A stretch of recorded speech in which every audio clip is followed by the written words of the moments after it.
Oh, hey, what's up? It's Matt. It's MPTV, and we are at the Rapid Fired Pizza in Portsmouth, Ohio. We're here to talk to the operator who has this and two other locations with his son, one other franchise, about what it takes to be a franchise operator, what it takes to be in multiple places at one time when you've got 3 stores, managing teams everywhere. But one thing that caught my attention when I walked in this building, as you'll see in some of the footage, is it looks brand new, but it's 3+ year old. And that really catches my attention because this place looks amazing. I want to know how they keep it in such good shape. So stay tuned.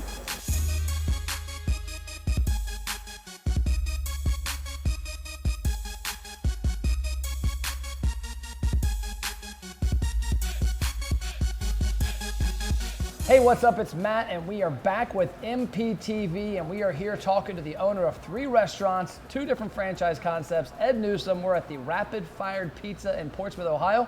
Ed, welcome.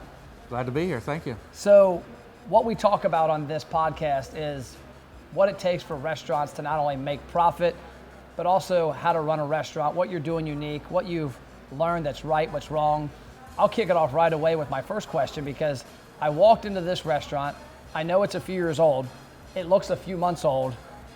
How are you keeping this place look so well? What do you have going on in your operation with your son that's involved with your team that makes this place not look 3 years old? Yeah, just cleaning all the time. That's a big part of it, is just clean, clean, clean. Systems, processes, is it a training? Do you find that the different stores have their different uniqueness with that? Because I'm guessing some of the buildings are older and newer, but it sticks out to me because I go in restaurants a lot and I crack up when I see weird paint lines, dirty floors that have been broken concrete. What are some of the secrets that you have as far as systems and processes in place with your management team, with the employees? Sure. Well, that probably starts with the Rapid Fire Pizza franchise where we're at today. Is the franchise, when you buy a franchise, you're buying a concept. Yep. The franchise was done properly. The founders were restaurant people, so that's a big deal. They know what it takes, so it starts from day one. When you start to plan the restaurants, you pick your building, and then you do your build out, and then you follow the standards that the franchise has. So that's one thing that we talk about. If you're buying into a franchise, then follow what they do. They'll give you the guidelines. We do have daily checklists for cleaning, but then you have weekly, quarterly, monthly, quarterly, all that sort of thing as far as checklists for cleaning and maintaining and just keeping up on it. I think that's a big point too from the franchise standpoint is, I always tell people, if you hire a basketball coach to teach your kid how to shoot a jump shot, listen to him. Right. If you if you buy into a franchise and they have a checklist, do it. A friend of mine sold his restaurant in Cincinnati 3 years ago to a lady. It just closed 2 months ago. And I was talking like, man, what happened? He's like, Matt, the first thing I noticed? I go, what? He goes, door hadn't been repainted since I sold it to her. He's like, that might seem minor to somebody, but that door looked terrible the other day, her last day in business, versus when I ran the business for 25 years. And he said there was just so many little things. His comment was she stepped over $1 to save a penny. Sure. And I think that's a big thing. So the franchise aspect, you've got 2 different ones, you've got 3 locations. Something that intrigues me is you seem like a guy that is able to work on the business versus in it every day. What are some of the things you do that you found successful to have businesses in 3 different areas and not spread yourself too thin from a time standpoint? Well, you have to delegate. I have some good help as far as, like you said, we mentioned my son, who's our area supervisor, that basically runs the operations of the restaurants that we have. And then I spend a lot of time on the accounting, the business part of it, the marketing, paying the bills, Yep. the business part of it as I speak with it. So, but yeah, you're right. It's taking care of the small things. The basics, we call it a lot when we're dealing with managers or new managers, is just take care of the basics. Take care of your food costs, take care of your customer service, and then a lot of that other things will take care of themselves. Did you find it hard early on to delegate, or was that in your life? Somewhat. When we had our first store, I go back in the food business about 15 years with different franchises. So yeah, I want to be hands-on a lot. But if you want to grow, have multiple franchises, multiple locations. We're also an area developer for the brands, okay, Hothead and Rapid Fire. So we're meeting with franchisees, potential franchisees, to set those up. So yeah, but at some point, if you want to grow, you need to delegate and be comfortable with that. And then I think the managers appreciate that you are not micromanaging them over top of them all the time. You're there to provide them leadership. You're always available to help them, but they want to be able to feel like they can do the job, and then you meet with them on a regular basis to do checkups and and that sort of thing. That was something I struggled with. I'm 43. I've been a business owner since I was 21. And my dad and myself and my brother had a business together. I've had my agency and marketing firm now for 12, 13 years. And for the first probably 7 or 8 years, I struggled with letting go of certain things. And about 5 or 6 years ago, I realized I had to. And it's kind of funny now, I'm the complete opposite. That I hired an employee recently, and I told him, I said, hey, we'll talk about the concept early on, but after you do it 1 or 2 times, I could care less. I'm sure you're gonna mess up, sure, and that's gonna help you make it right the next time. But it's definitely hard to let go of things that you probably know how to do a lot better than them, but you gotta let them grow. Sure. Okay, break time. Restauranters, it's Matt. And if you're watching MPTV, you're obviously interested in improving your business. What if I told you could finally take the hope and pray out of your marketing plan and spend money and see results? You see, most marketing starts with the same exact tactic. You gain the attention of somebody, but that's where the majority of it stops. What we do with the ROI engine is help you gain amazing attention, which drives gigantic engagement. That engagement leads to customers to tell us who they are, meaning they opt into your email, text, and birthday program, and then we drive them to buy something. We've got a lot of great programs that can help you, and we'd love to have a conversation with you. If you're interested, it's easy. Check out ROIexperts.net. You can schedule an appointment and we'll hop on a call with you. Worst case scenario, you learn how to market your restaurant like you've never heard of before. Back to the action. So talk about the franchise aspect. You mentioned that like you're an area developer for what region for Hothead and Rapid Fire? So basically for Hothead Burritos and Rapid Fire Pizza, we cover the eastern part of Ohio and the state of West Virginia. Okay. For both concepts.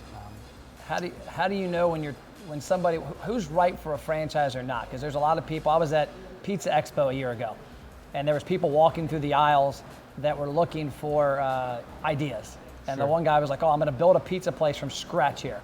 And to me, I'm thinking, man, that's got to be a tough process to try and recreate like what Rapid Fire has here versus finding a franchise. How do you identify, or like what would you say to somebody with regards to doing it on their own or finding a franchise? Oh, there's no question about it. As a franchise offers you so much more, unless you want to spend 24 hours a day, 7 days a week, just coming up with ideas and doing the work. The franchise has so much to offer. Plus the franchise can offer buying power. We're 30 some locations for Rapid Fire Pizza. I think around 80 locations for Hothead Burrito. Just think of the buying power that we have. Yeah. You can't do that on your own. Then the expertise that the franchisor offers and ourselves as area developers, what we can offer to what we can bring in to set up these systems. And you mentioned potential franchisees. I don't see a one potential franchisee category any more successful than the other. Sometimes it's better to have someone that's maybe never even been in the food business. Okay. That's just good people person, good management people. We can teach you how to make a pizza, how to roll a burrito, how to do those kind of things.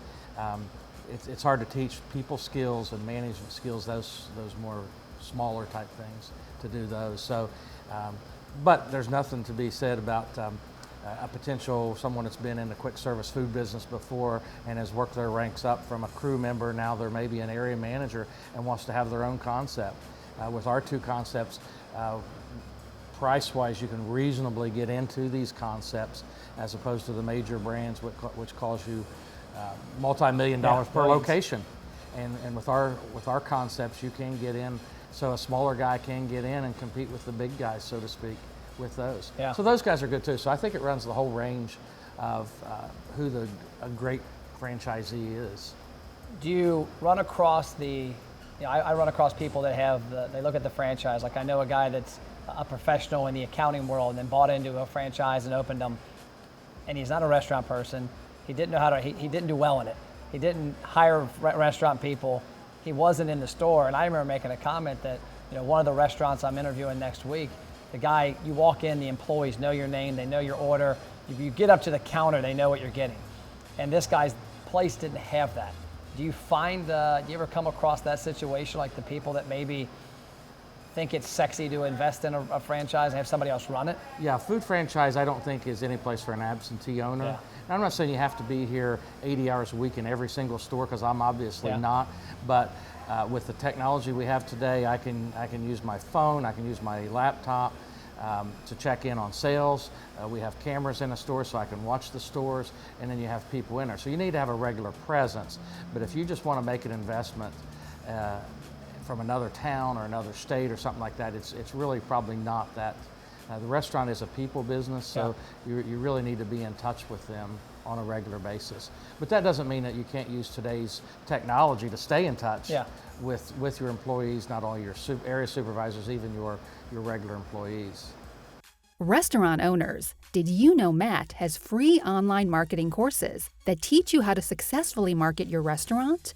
Email support@mattplapp.com to get access to the courses and a free social media content calendar. What would you say is if somebody said to you, Ed, what is your number one thing you're great at within the restaurant business? What is something that you know you're self-aware enough that that's your strongest point? Oh, I don't know if I have a really strong point, but I guess I say what I lack in talent, I try to make up in hard work. So, hustle. So just work hard at it, even if you're not the most talented or the most gifted is one thing. And this is, as the old saying goes, this is not rocket science. Yep. Take care of people, be good to people, treat people like you want to be treated, be fair with people, be conservative, don't go out and spend a lot of crazy money or make a lot of crazy investments. Just do the basics, take care of the basics, and build from there. Okay. So closing tip, if you were to give somebody a tip that's currently a restaurant operator, something that you've done in your business that's helped you excel, helped you make a difference on a daily basis, and has helped you make more money. Oh God, I don't know if there's any one thing. I think it's the basics, just taking care of the basics. Having a clean restaurant, giving good value for what you have, provide good customer service, take care of your food costs in the restaurant business is a big thing. So just watch, don't have a lot of spoilage and waste and things like that. So just take care of the basics, just the real simple things. Cool. Well, I appreciate your time today. Take care of the basics. Make sure you look this man up if you're ever down in this area. The restaurant business, like you said, isn't rocket science, but when I walk into this place, it must be some kind of rocket science, because I don't see restaurants that are, 3 years old, Right, that look this good on a daily basis. So I'm Matt Plapp, it's MPTV. We'll see you next time.